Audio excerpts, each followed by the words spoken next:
Hey, good afternoon, and welcome to the latest episode of Inside Pima County with Supervisor Rex Scott. And we are pleased to have with us today the Director of our Office of Finance and Risk Management, Art Cuaron. Art, welcome. Thank you, Supervisor Scott. Appreciate you having me on, and it's an honor and privilege to be here and let you guys know a little bit about what's happening in finance. Fantastic. Well, we're delighted that you could join us, Art. And we always like to start off these podcasts by asking our guests to tell us something about their personal and professional background and what brought them to this position that they're currently holding. Sure. I'd be happy to. So by way of introduction, I can call it Director of Finance and Risk Management. I'm Tucson native. I don't think that's something that a lot of people know. I was born and raised here on the West Side. Graduated from the Bay in 2004. And went on to achieve a master's in business administration from the University of Tucson in 2009. I come with almost 20 years, I believe that, of government finance experience dating back to 2007 when I started with the Town of Oro Valley as a Financial Analyst.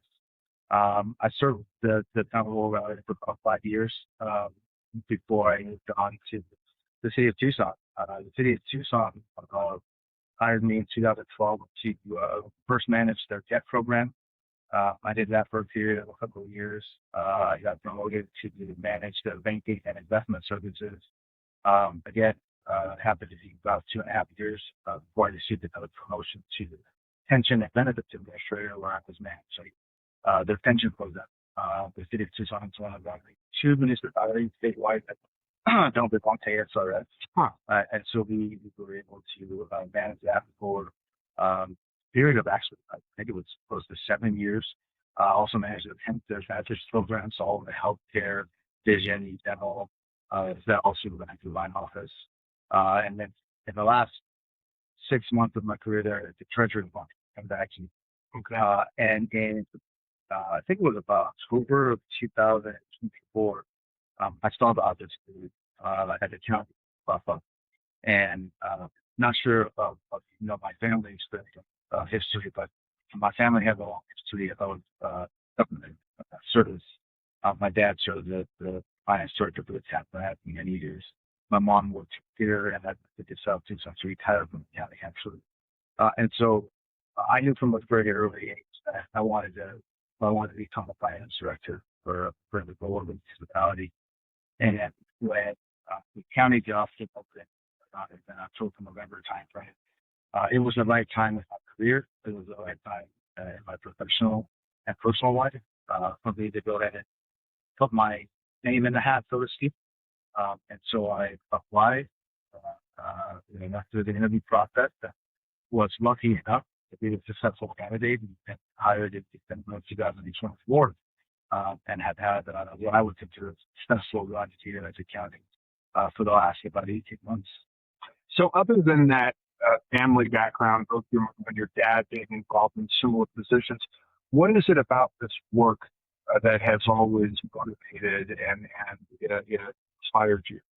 I think the challenges and the complexity that local governments deal with on a daily basis with finances and being able to balance the needs of the community versus the financial health of the organization.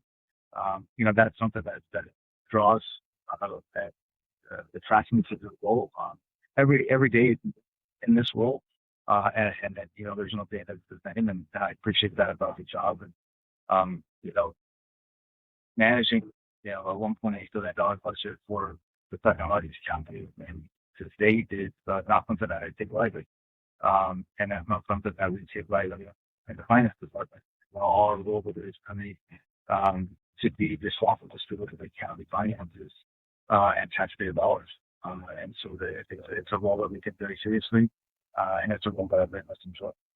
Given the professional background of your parents, you ever talked about your work with them and get their feedback or advice? There's been a time or two we've had a dinner table conversation. My dad most recently retired from Hagen's FTA, right? And so leading up to the election, we've had several conversations. general conversations about what the tenor of the community was, if it was going to pass, if it wasn't going to pass. And so, definitely they take his advice over the teachers, and they're very knowledgeable about the inner workings of how we'll be loving their loads. So it's been good to have that confidant and that mentorship that was provided at the home site as well. So very much appreciate the role in shaping the professional that I am today. Well, that they'll appreciate hearing that. I'm sure you said that to them more than once. Absolutely.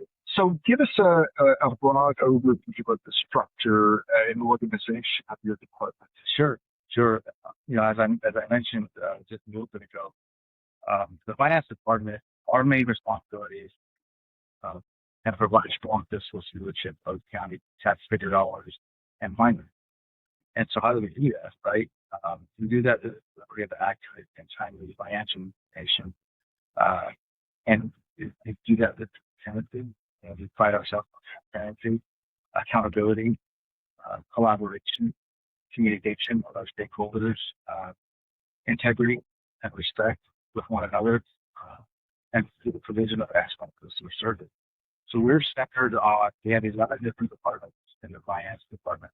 Our 11 divisions, 11 divisions ranging from administration, which is where me and my five four deputies sit, from budget, which is the most prominent of the division, and to financial control and reporting, finance grant, all of the treasury and CIT come out of our department as well with management, payroll, accounts payable, also spend balances, so paying the lease that comes out of finance. We take care of vendors for services that comes out of finance.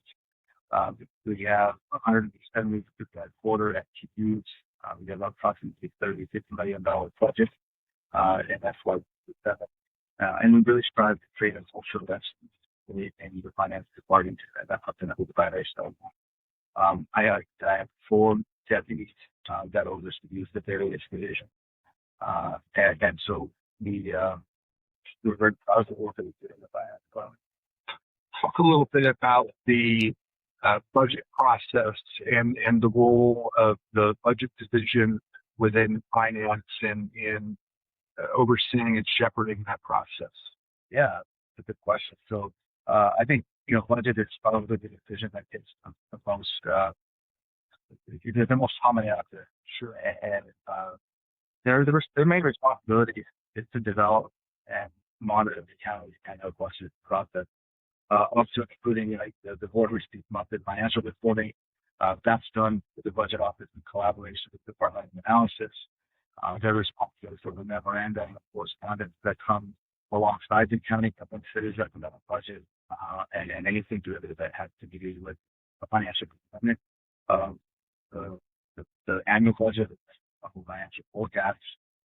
They're also responsible for economic analysis. We put out a quarterly economic update that comes out of that group. We also do property tax rate development out of the budget office. Not tax assembly anymore, that will go to the assessor office. But at a large scale, that's what the budget office is responsible for.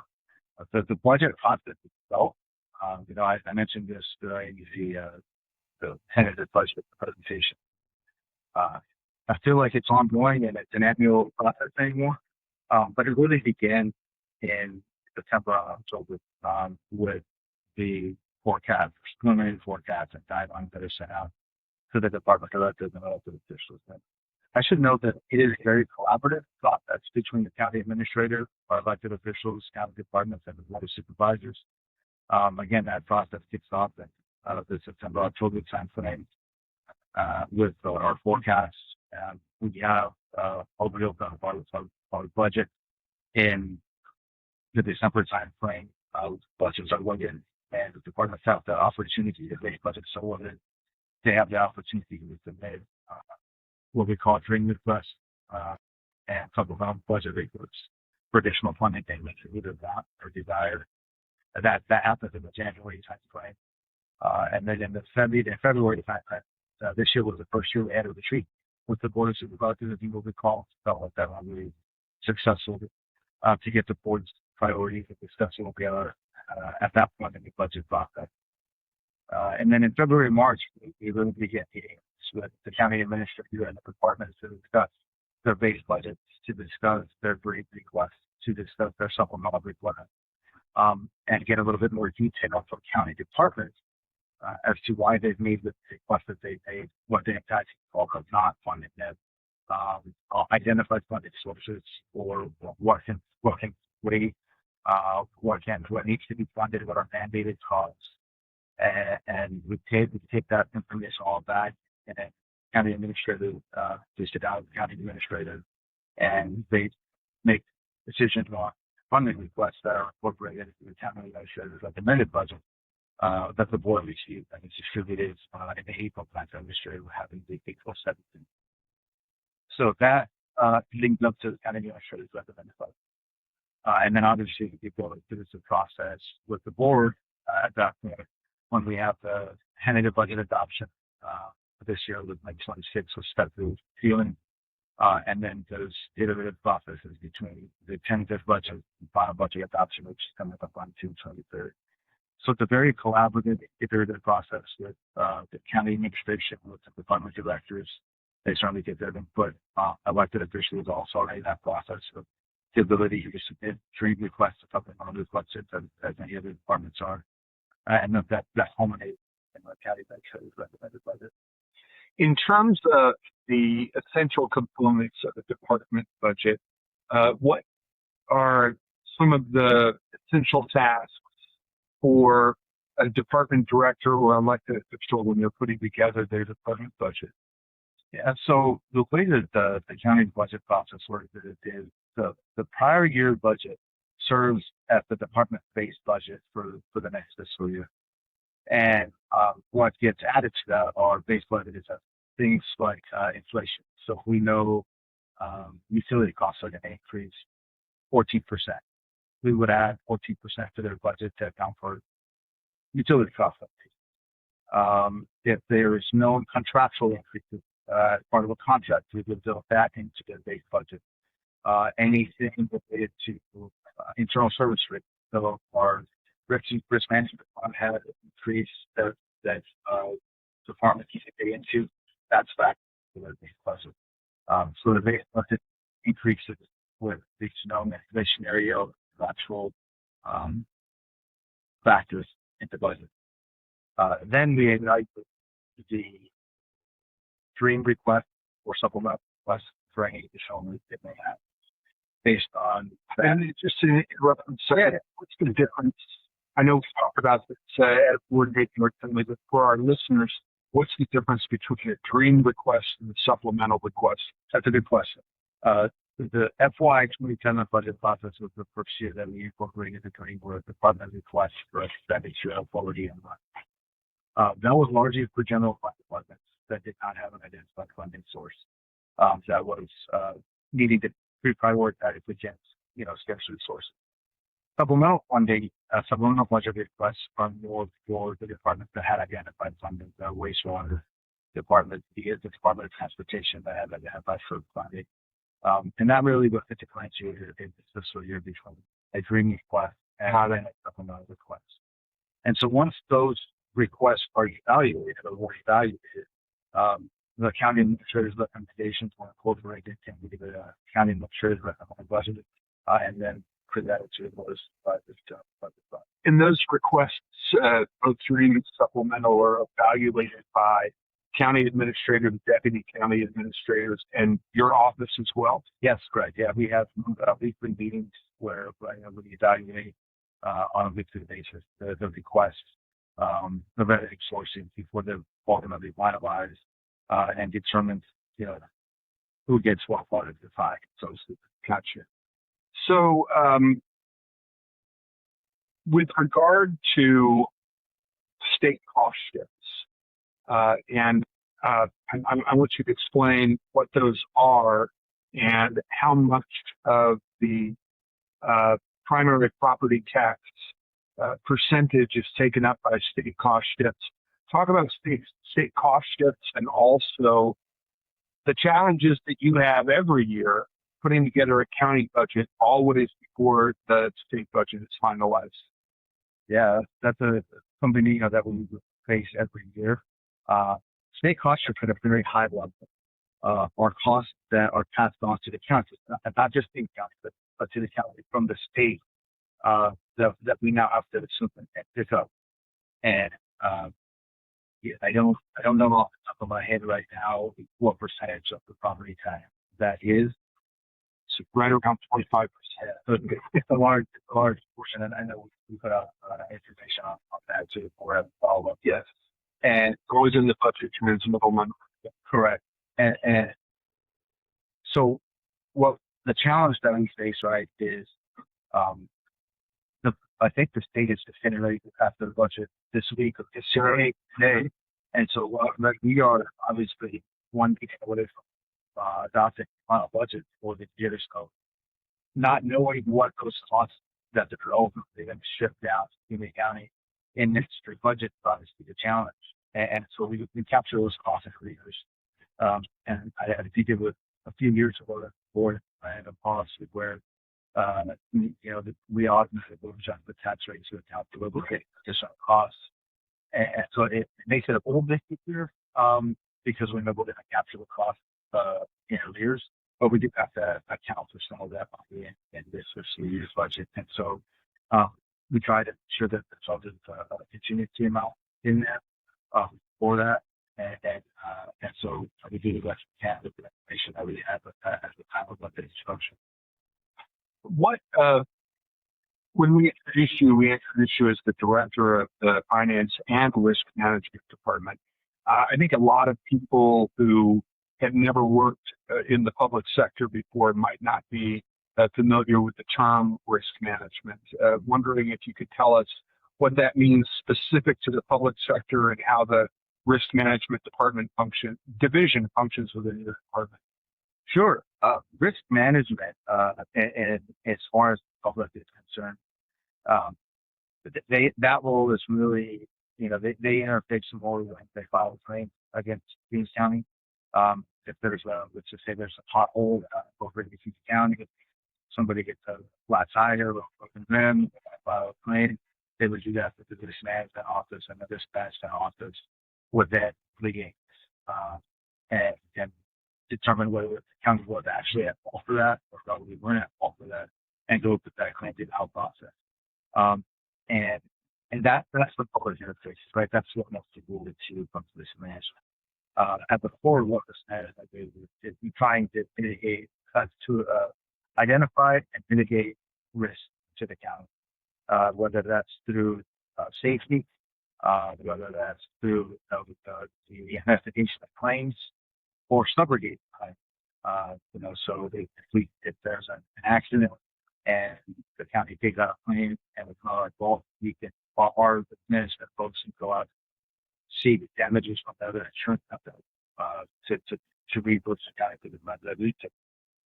And so that's at the core of what risk management does. We also manage the risk management fund to manage the insurance programs for risk management. So we have all the coverage on our buildings, our vehicles, our assets, and we're responsible every year for the renewal of those insurance premiums. And so that's all with what this management is in the private, the public sector, and that's what the role that we studied looking at. You mentioned that there's 11 divisions. That's right. Within your department. We focus most of our conversation on the work of the budget division, but what are some of and you mentioned accounts payable and administration, probably some other ones that I'm forgetting. But what are some of the other important work that goes on within your department in those other divisions? Sure. Financial control and reporting is a big one. They're responsible for the annual comprehensive financial report. They do the audit. Every year, the board receives audit reports from the Auditor General's office. That division handles the accounting of the financial transactions on a yearly basis for reporting to the Auditor General's office. So there is a component. Food risk company we've had the finance grant transition to us back in March of 2005. That is responsible for all of the accounting and billing and reconciliation of our grants. They're also responsible for our chief of reporting and audit reporting to the federal government, which is the feet of that division. I mentioned Department of Analysis.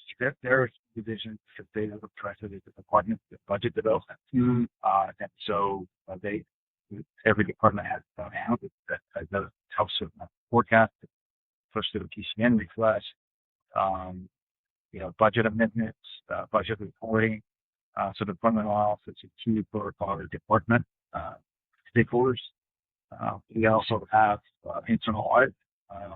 Internal audits of cash reconciliation process, cash handling process with things that comes on the department on an annual basis. Internal audit procedures and does that. I mentioned a little bit about financial operations. That's our payroll, our accounts payable, financial transactions with our CRT support. So we have all of the back end configuration, troubleshooting, with respect to the workday. And all of the other systems that the end of the workday. And then revenue management is another department that falls under our purview. They're responsible for the accounting of the revenue that comes in and make sure that the understand that's what balances. Well, with the treasurer's office to ensure that the dollars are getting posted to the correct ledger.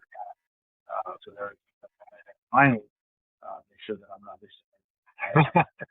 We have treasury and capital projects, and that division is largely responsible for our cash flow statements, our cash flow forecasting, and any of our debt issuances. So the county generally does 2 debt issuances a year, one for wastewater, and our to revenue obligation bonds, and our certificates of participation, our cost debt. So they do all the disclosure, all of the reporting for the debt issuance. So that encompasses the wide variety of what they. Sounds like there was never any downtime at any point of the year. There really isn't. We roll from the budget process, so it's really to after season, and then by the time after season is done, it's ready to get through budget. And then everything kind of goes in around to the key initiatives that our annual mandates. And looking forward, anything new or exciting that you plan to work in your departments that you wanted our listeners and viewers to know about? Yeah, there's a couple things I'd like to mention. Sure. The auto supervisors recently approved the implementation of a workday grants mod that is going to significantly improve our financial reporting of grants. We're going to make it with our vision organization, and we kicked off that implementation in May. So really excited. We'll have that even by July 2027. So we're really excited to work with our stakeholders, our internal stakeholders, IET, CMI, our department collaboration to really improve our financial reporting, reduce or eliminate the findings that we unfortunately we still have audit years. And then secondarily, we're going to begin an education and awareness campaign on the expenditure ballot measure. There's no staff was approved by the boards back in I think it was April or May. And so we're excited to begin that in collaboration and lockstep with county administration. But those are key initiatives and projects that will have begun and will begin to later this summer. In addition to obviously the budget and the act for. So those are 2 things that our office is achieving for the next fiscal year. Well, to that latter point, we haven't asked to raise our constitutionally imposed expenditure limit in 45 years. But if it's not raised, it's going to pose some significant challenges for the county moving forward. And I'm grateful to you and your team for whatever educative role you're going to play in making sure that voters understand why we're putting that before them. And we will take the lead on that. Like I said, I'm lost after county administration, and but we have to make also on the website. We're working on the publicity pamphlet now in lockstep with the elections office, and still don't need to see that much out on what exactly. Well, we will look forward to seeing all of that. And Art, thank you so much to you and your team for your dedicated work and for appearing on our podcast. Thank you, Supervisor. I really appreciate my pleasure having a platform and honor and a privilege to be here. Very kind of you. Thank you, sir. Thank you. All right. And thank all of you for tuning in or listening.